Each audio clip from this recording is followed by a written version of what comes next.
untuk melaksanakan ibadah salat secara berjamaah, namun tetap harus memperhatikan protokol kesehatan dari pemerintah.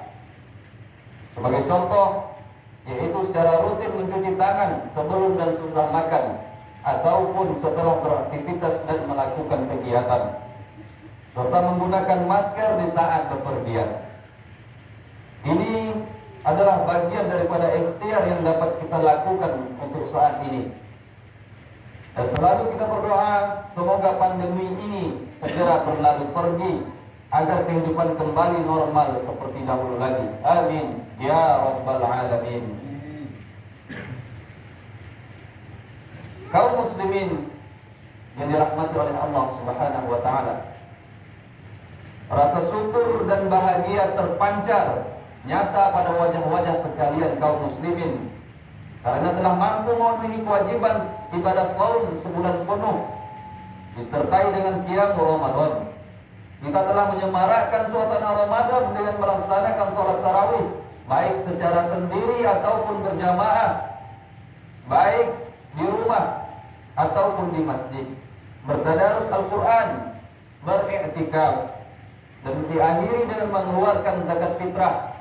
Bahkan ada juga yang mengeluarkan zakat mal untuk diberikan kepada yang berhak menerimanya.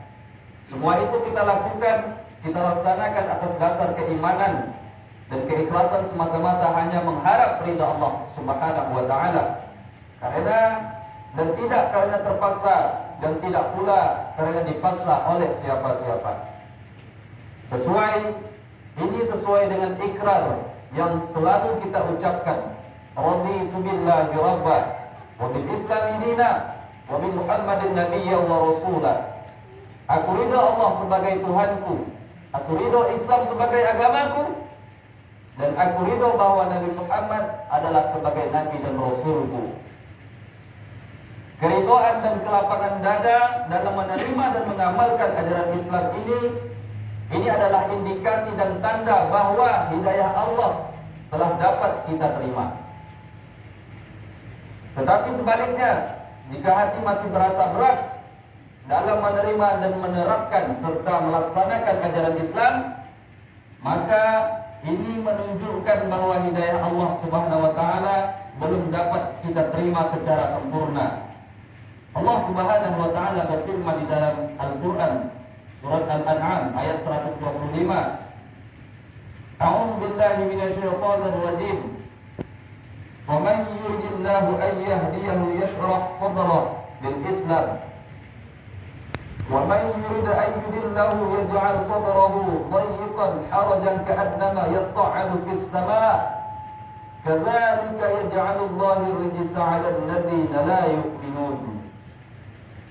Barang siapa yang Allah kehendaki baginya petunjuk, niscaya Allah melapangkan dadanya untuk memeluk agama Islam dengan sempurna. Dan barang siapa yang dikehendaki Allah kesesatannya, niscaya Allah menjadikan dadanya sesak lagi sempit, seolah-olah ia sedang mendaki langit. Begitulah Allah menimpakan siksa kepada orang-orang yang tidak beriman. Salawat dan salam senantiasa tercurahkan kepada junjungan alam, yakni baginda Rasulullah sallallahu alaihi wasallam, yang bertitelkan Habibullah, kekasih Allah, yang mendapat keutamaan memberikan syafaat kepada umat ketika di hari kiamat. Allahumma salli ala sayyidina Muhammad wa ala ali sayyidina Muhammad. Kaum muslimin wal muslimat jamaah salat Idul Fitri rahimakumullah. Allahu akbar, Allahu akbar, Allahu akbar walillahil hamd. Sejak tadi malam hingga pagi hari ini kaum muslimin di seluruh dunia, mulai dari ujung barat hingga ujung timur, serentak mengucapkan takbir, tahlil dan tahmid sebagai pengakuan dan menyatakan bahwa tidak ada Tuhan selain Allah yang Maha Agung. Karena semua manusia, siapapun ia, baik ia seorang presiden, baik ia seorang raja, pejabat tinggi ataupun menteri sekalipun, adalah begitu lemah dan tak berdaya di hadapan Allah Subhanahu wa taala. Sebab jabatan dan kedudukan terhormat yang dimilikinya takkan kuasa menolong manakala malaikat maut datang menjemput. Oleh karena itu, pada hari yang mulia ini, mari kita curahkan segala perhatian kita untuk rukuk, sujud, tunduk, pasrah kepada Allah, kaum muslimin. Mudah-mudahan kita senantiasa berada dalam lindungan Allah Subhanahu wa taala. Kaum muslimin yang dimuliakan Allah Subhanahu wa taala. Suara takbir, tahmid dan tahlil yang serempak diucapkan oleh umat Islam di seluruh penjuru dunia membahana masuk ke dalam dada dan kalbu manusia, menyentuh relung terdalam sisi kemanusiaan kita dan menumbuhkan kesadaran akan kemahabesaran Allah, kemahagunan Allah Subhanahu wa taala. Hari ini adalah hari yang berbahagia bagi kita semua, khususnya bagi mereka yang tamat berpuasa sebulan lamanya. Ini patut untuk kita syukuri, karena tidak semua orang yang mengaku muslim mampu dan mau melaksanakan kewajiban ini. Banyak orang yang berbadan kekar, sehat, sempurna fisiknya, tetapi tidak mampu berpuasa. Namun sebaliknya, tidak sedikit orang yang fisiknya lemah, sudah tua dan sering sakit-sakitan, tetapi mampu dan sanggup melaksanakannya. Kemampuan ini sesungguhnya adalah karunia dari Allah dan juga merupakan hidayah yang Allah berikan, yang Allah kehendaki, yaitu kepada orang-orang yang beriman. Ini hari juga merupakan hari yang diberkahi, dimuliakan, dan merupakan hari maghfirah atau ampunan Allah. Untuk itu marilah kita masing-masing mengintrospeksi diri terhadap kesalahan dan dosa-dosa kita. Pada Allah Subhanahu wa taala kita memohon ampun, dan juga kita berdoa mudah-mudahan puasa yang telah kita laksanakan sebulan lamanya menjadi wasilah, menjadi jalan kemudahan untuk mendapatkan kebahagiaan dunia dan akhirat. Allahu akbar, Allahu akbar, Allahu akbar walillahil hamd. Hadirin kaum muslimin wal muslimat rahimakumullah. Dalam upaya untuk meningkatkan keimanan dan ketakwaan kita kepada Allah, dalam kesempatan yang singkat ini tidak salahnya bagi kita untuk sedikit mengenang daripada kisah perjuangan Rasulullah dan para sahabat-sahabatnya, kisah tentang detik-detik terakhir Rasulullah akan wafat. Dengan harapan mudah-mudahan dengan kisah ini dapat menjadi bahan pertimbangan dan pedoman hidup kita di masa sekarang dan untuk masa yang akan datang. Dalam kesempatan melaksanakan haji wada atau haji terakhir, Rasulullah SAW berkhutbah dan beliau menyinggung tentang wahyu terakhir yang baru ia terima dari malaikat Jibril. Rasulullah mengatakan kepada para sahabat bahwa malaikat Jibril tidak akan datang lagi menemuinya. Mendengar berita itu, sahabat-sahabat pun merasa bergembira, bersenang hati, sebab mereka menganggap bahwa Islam ini telah sempurna. Sebaliknya, Sayyidina Abu Bakar tidak menampakkan kegembiraan, justru ia menahan sedih dan menahan duka begitu mendalam. Dan saat itu juga ketika mendengar berita dari Rasulullah tersebut, Sayyidina Abu Bakar ia langsung pulang ke rumahnya, mengunci diri di dalam kamar sambil menumpahkan, meratapi dan bersedih hati dengan berita tersebut. Melihat tingkah laku yang dinampakkan oleh Sayyidina Abu Bakar tersebut, para sahabat cepat mengejar ke rumahnya, mendatangi Sayyidina Abu Bakar dan menanyakan apa sebabnya Sayyidina Abu Bakar berlaku demikian. Kemudian Sayyidina Abu Bakar mengatakan, menjawab pertanyaan dari para sahabat itu, apakah kalian tidak tahu bahwa agama ini telah sempurna seperti yang dikatakan Rasulullah? Apakah kalian juga tidak menyadari jika datang suatu kesempurnaan itu pertanda akan datang pula kekurangan? Tidakkah kalian sadari kalau itu adalah isyarat bahwa tidak lama lagi Rasulullah akan berpisah dengan kita selamanya? Bila Rasulullah telah tiada, apa yang akan terjadi? Tak lain adalah akan muncul berbagai persoalan baru. Sanggupkah kita mengatasi persoalan itu? Itulah yang aku pikirkan, kata Sayyidina Abu Bakar. Mendengar jawaban dan perkataan dari Sayyidina Abu Bakar itu, para sahabat kemudian pun bersegera menjumpai Rasulullah dan bertanya tentang kebenaran apa yang ditakwilkan oleh Sayyidina Abu Bakar tersebut. Rasulullah menjawab, para sahabat bertanya, "Ya Rasul, benarkah apa yang disampaikan oleh Abu Bakar tersebut?" Rasulullah menjawab, "Ya, apa yang dikatakan oleh Abu Bakar itu benar." Mendengar jawaban dari Rasulullah tersebut, para sahabat pun tak kuasa menahan tangis. Mereka merasakan kesedihan yang mendalam karena akan ditinggalkan oleh manusia yang sangat-sangat mereka cintai. Betapa tidak, kaum muslimin sekalian, siang dan malam jiwa dan raga dipertaruhkan para sahabat untuk melindungi keselamatan Rasulullah. Cinta mereka kepada Nabi kita melebihi segala-galanya, bahkan melebihi daripada diri mereka sendiri. Mereka rela mempertaruhkan jiwa, raga hanya untuk melindungi keselamatan Rasulullah yang sangat mereka cintai, kaum muslimin. Mereka ikhlas memberikan harta kekayaan miliknya demi perjuangan untuk menegakkan kebenaran Islam. Sementara yang mereka cintai ini kini berada di ambang kematian. Tak lama setelah itu Rasulullah pun sakit keras dan berada dalam keadaan kritis. Rasulullah saat itu tidak berdaya berada di pangkuan putrinya Sayyidah Fatimah. Sesaat ketika malaikat mau menjemput, Rasulullah masih sempat berwasiat dengan ucapan yang singkat, "Ummati, ummati, ummati," kata Rasulullah. "Umatku, umatku, umatku," kata Rasulullah. Beliau pun kemudian menghembuskan nafas terakhirnya, kembali ke hariban yang menciptakannya. Inna lillahi wa inna ilaihi raji'un.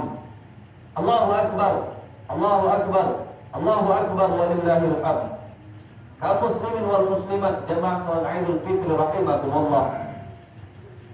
Dari jawaban yang singkat, dari ucapan singkat Rasulullah ketika menjelang detik-detik kematiannya itu, tampak seperti ada sesuatu yang dicemaskan oleh Rasulullah terhadap kita umatnya yang berada pada akhir zaman ini, terhadap kita umat yang akan ditinggalkannya. Apa sebenarnya yang beliau risaukan terhadap kita umat akhir zaman ini, kaum muslimin sekalian? Apakah beliau khawatir meninggalkan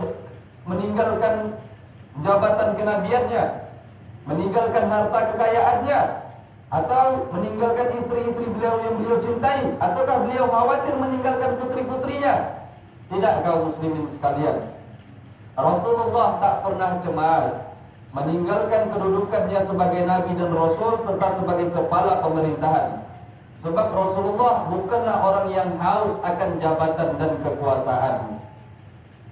Beliau justru merisaukan umatnya yang saat ini memegang jabatan dan kedudukan tertentu, karena kedudukan dan jabatan terkadang menjadi penyebab putusnya tali silaturahmi. Karena kedudukan, manusia bisa melupakan Tuhannya. Karena kedudukan, manusia berani menggadaikan akidahnya.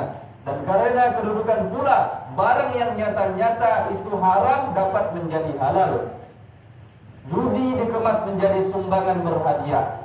Prostitusi disulap menjadi panti pijat. Bahkan karena kedudukan pula terkadang manusia sampai hati menjerumuskan saudaranya yang seiman. Kaum muslimin rahimakumullah. Kemudian, apakah Rasulullah cemas karena akan meninggalkan harta kekayaannya? Tidak, kaum muslimin sekalian. Sebab yang kita ketahui sendiri, Nabi bukanlah orang yang kaya. Bahkan beliau dikenal sebagai Abu Masakin, yaitu bapaknya fakir dan miskin. Rasulullah berdoa, yaitu beliau meminta ketika matinya mati dalam keadaan miskin. Kaum muslimin rahimakumullah, yang dirisaukan Nabi SAW adalah umatnya yang telah ditunggangi dan dikendalikan oleh harta kekayaan. Sehingga ada manusia yang hidup dan matinya hanya semata-mata untuk memburu harta dan kekayaan. Ia tak lagi ingat untuk beribadah kepada Allah Subhanahu wa taala. Bahkan terkadang karena sibuk dengan pekerjaan, ia sampai berani meninggalkan salat dengan sengaja. Padahal sholat itu seperti yang kita ketahui adalah ibadah yang pokok dan wajib serta mutlak untuk dikerjakan bagi seorang muslim atau orang yang sudah baligh.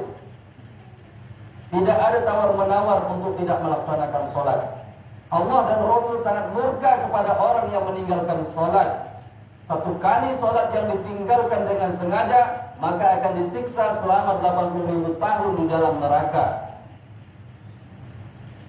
Di alam kubur ia juga akan diazab.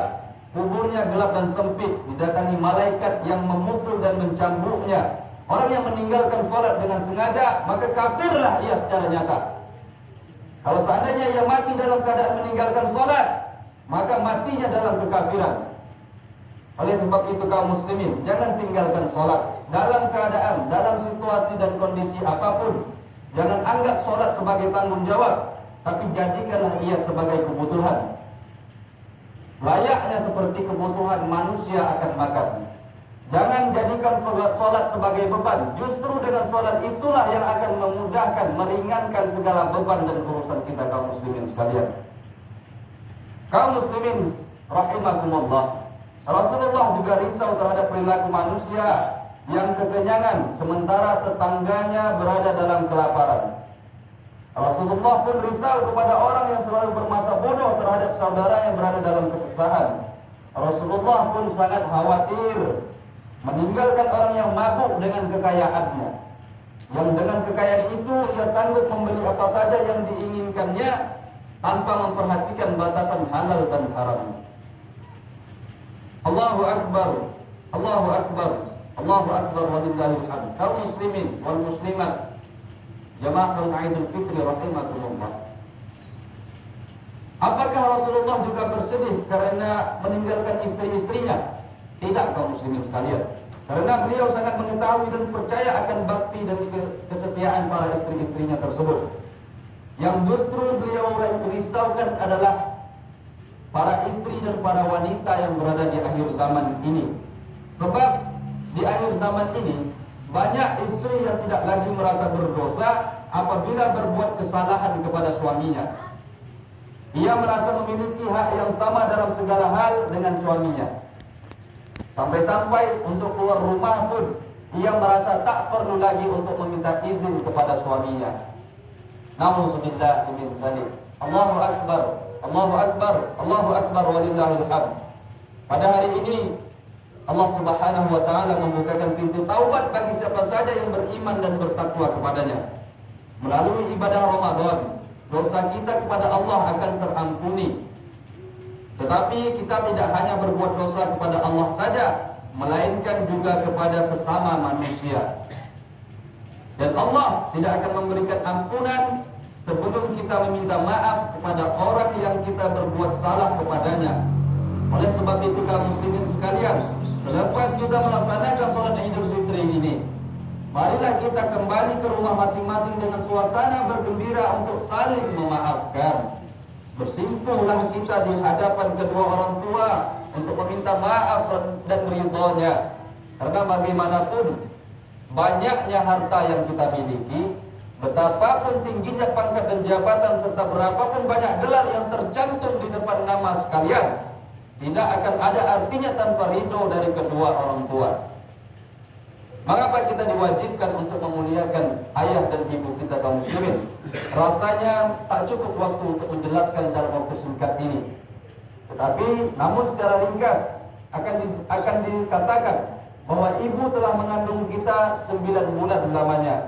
Tak pernah merasa jengkel, tak pernah dia merasa terbebani karena ada anak di dalam perutnya.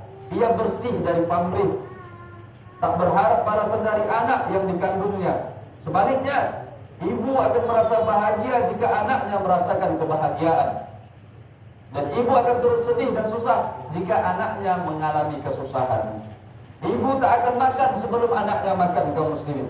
Dan tak akan berpakaian bagus jika anaknya belum ia belikan pakaian.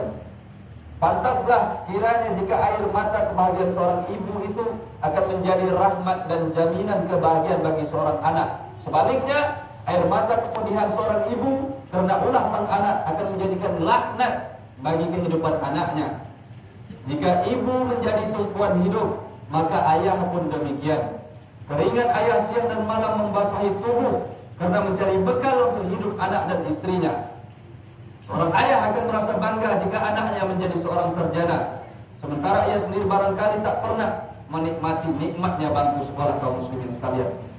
Ayah akan bahagia jika anaknya menjadi seorang yang kaya, meskipun ia sendiri hidup dalam gubuk kemiskinan penuh derita.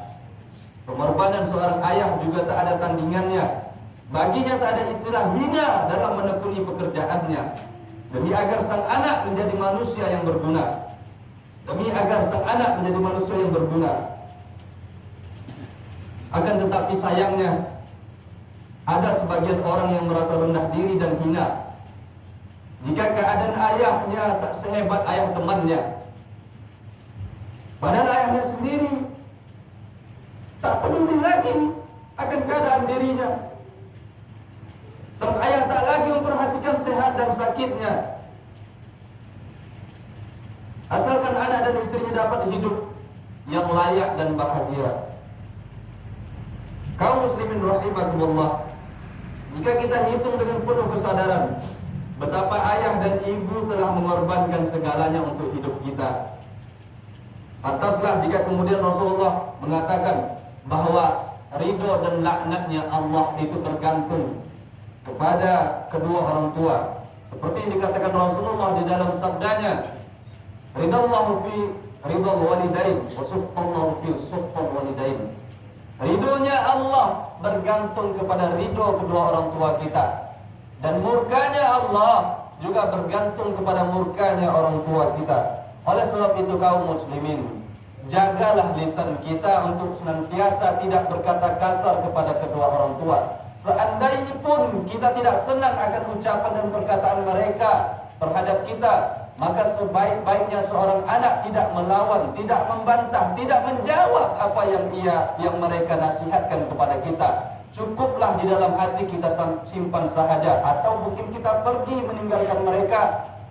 Pergi meninggalkan dalam artian untuk menghindari kekesalan hati kita, tapi jangan nampakkan kita melawan kepada mereka. Bahwa sesungguhnya jikalau seorang anak berbakti kepada kedua orang tua, maka jaminan kebahagiaan dunia dan akhirat sudah terjamin dia dapatkan.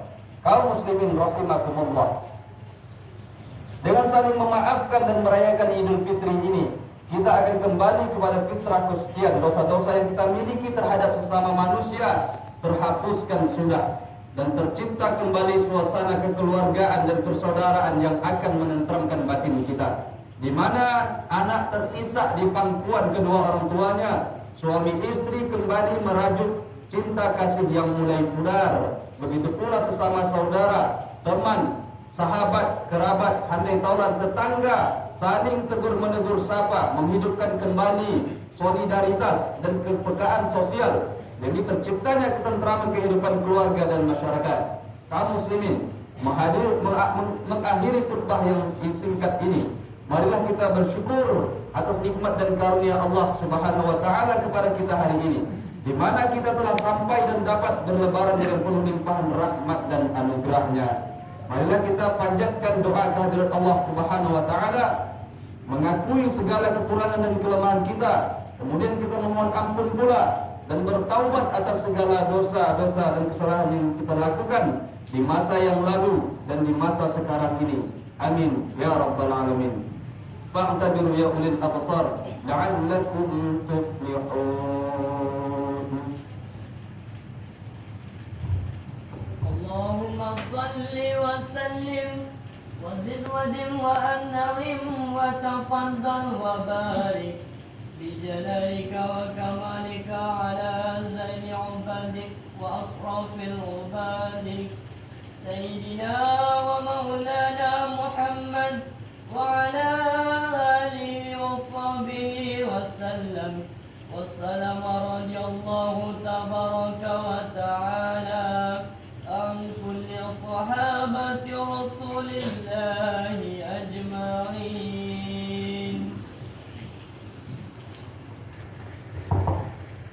Allahu Akbar, Allahu Akbar, Allahu Akbar, Allahu Akbar, Allahu Akbar, Allahu Akbar, Allahu Akbar, Allahu Akbar kabira, والحمد لله كثيرا وسبحان الله بكرة وأصيلا لا إله إلا الله ولا نعبد إلا إياه مخلصين له الدين ولو كره الكافرون ولو كره المشركون ولو كره المنافقون لا إله إلا الله وحده صدق وعده ونصر عبده وأعز جنده وهزم الأحزاب وحده لا إله إلا الله والله أكبر الله أكبر ولله الحمد الحمد لله الذي أنعم علينا بنعمة الإيمان والإسلام أشهد أن لا إله إلا الله وحده لا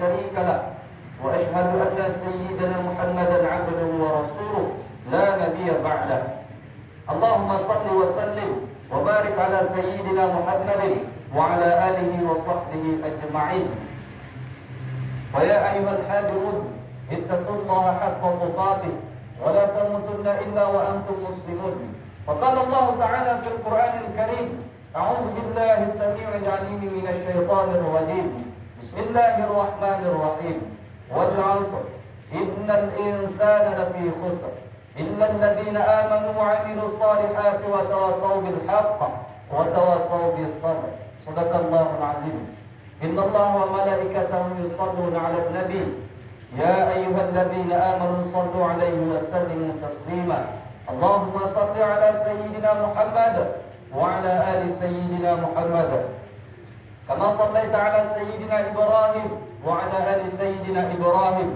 وبارك على سيدنا محمد وعلى آل سيدنا محمد كما باركت على سيدنا إبراهيم وعلى آل سيدنا إبراهيم في العالمين إنك حميد مجيد اللهم اغفر للمسلمين والمسلمات والمؤمنين والمؤمنات الأحياء منهم والأموات إنك سميع قريب مجيب الدعوات ويا قاضي الحاجات يا رب العالمين اللهم ربنا تقبل منا صلاتنا وصيامنا في شهر رمضان وقعودنا وتعبدنا وتضرعنا وتخشعنا وتمم تقصيرنا يا الله يا رب العالمين اللهم اغفر لنا ذنوبنا ولوالدينا وارحمهم كما ربونا صغارا اللهم ya Allah yang maha pengasih, kami hambamu yang lemah dan seringkali terperdaya dengan bujuk syaitan ya Allah,